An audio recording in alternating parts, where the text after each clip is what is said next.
let us continue with the array implementation of the stack of operations. The array implementation of a stack is created before it is used. This declaration may be performed either globally or local to the main function. If we declare the stack as a global array, then it can be used everywhere and in any function. If we declare the same array inside a main function, then we can be using inside that function only, and if we want to perform any one of the operations on the stack using any one of the subfunctions, we have to pass it as a parameter. Then the simple symbolic constant is defined called size. Hash define size 50. Here 50 is the size that I am defining for my stack array, and after that I am globally creating a stack variable with the name stack itself, followed by the size enclosed in square brackets, and is of type integer. That means the stack can manage the integers, that is homogeneous data items, in the form of an array. Then top is the index variable that I am using to insert the data items or the delete the data items, and is initialized to -1. Then push is the first operation that we discuss. Push is the operation on a stack used to insert a new item into the stack. Here the data items are inserted into the stack using the push operation. To push an item, we have to make the top pointer or index to point to an empty location. Since top is initially set to -1, we have to increment the value of top first, and then only we can store the new data item at that particular location. Similarly, before pushing an item, we have to check whether the stack has an empty location at the top or not. That means push is only possible when the data items are possible to insert. That is, there is some empty location available at the top of the stack, then only we can insert the data items. Otherwise, we cannot insert the data items. Next, if there is some space at the top of the stack, then only it is possible to insert the push the element. Otherwise, the stack enters a state called overflow. So when the top pointer reaches the maximum size of the stack, that is top equal to size -1, we say that the stack is full, and this condition is called overflow condition. Here I present a simple algorithm for push operation. For this push operation, there are three things involved. One is the data structure. The data structure we are using is the stack as an array with size number of elements. Input is a parameter, n is a parameter, the integer data item to push, and output of this operation is the stack inserted with n at the top.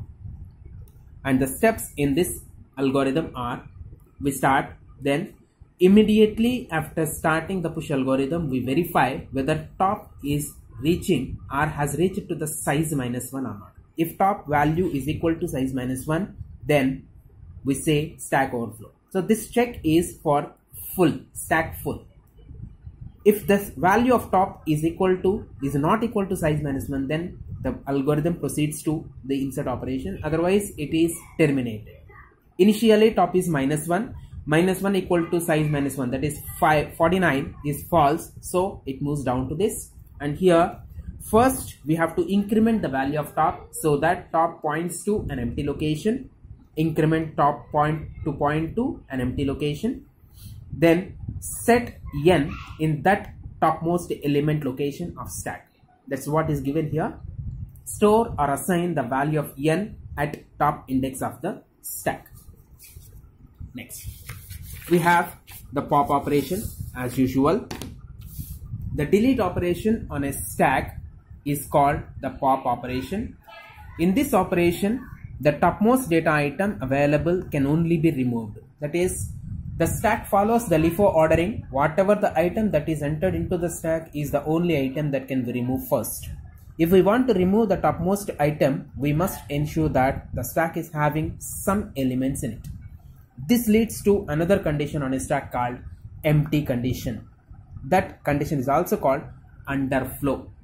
Before deleting an item, we must check whether the value the value of top is pointing to some valid index or not.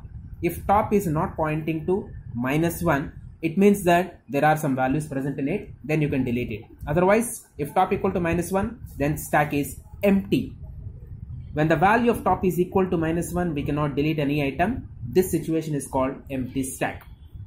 When an item is deleted, the value of index variable top is decremented by 1 so that it points to the next element to delete. Now the algorithm. Again, there are three different things available in this case. One is the stack, an array with size number of elements, top, the index variable. There is no input, there is no parameter to the pop operation, but there is a return value from the pop operation. So nil.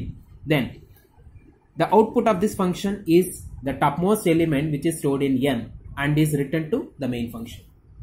The algorithm is proceeded like this. Start. First we verify whether top is equal to -1 or not. If top equal to -1, that means the stack is in underflow state, so we cannot continue. So empty stack is the message we generate. Otherwise, it continues to this. The topmost element identified by top is returned to n or assigned to n. That is what given here. Fetch the top item of the stack and then decrement value of top by 1. Top equal to top -1. So top equal to top -1, decrement top by 1 and return n. Then the last one is the show operation. Here, this operation is used to display the data items of the stack in LIFO order. That is last in first out order. The order in which the data items are inserted, in the same order the data items are displayed. So the item that has been inserted last is printed first. Before printing the values, we have to verify whether the stack has some values to print or not. That is verify underflow condition. Again, the algorithm is start. First verify whether top equal to -1 or not. If top equal to -1, there is no stack or there is no data items present in the stack. So it is in underflow status. So we display stack is empty and return. Otherwise, take another integer variable called I, which is assigned to the value of top. Then set the loop variable I to the value of top. Then repeat the steps. These are the two steps which we have to repeatedly perform until I value is greater than or equal to 0. While the I value of I is greater than or equal to 0. So write the value of stack of I, that is the ith element. The value present at ith element of the stack is displayed first, and then the value of I is decremented to 1, so that I will be decremented by 1 and it will be continued while the value of I is equal to 0 or greater than 0. When the value of I becomes less than 0, then it is stop. So this is your start show function.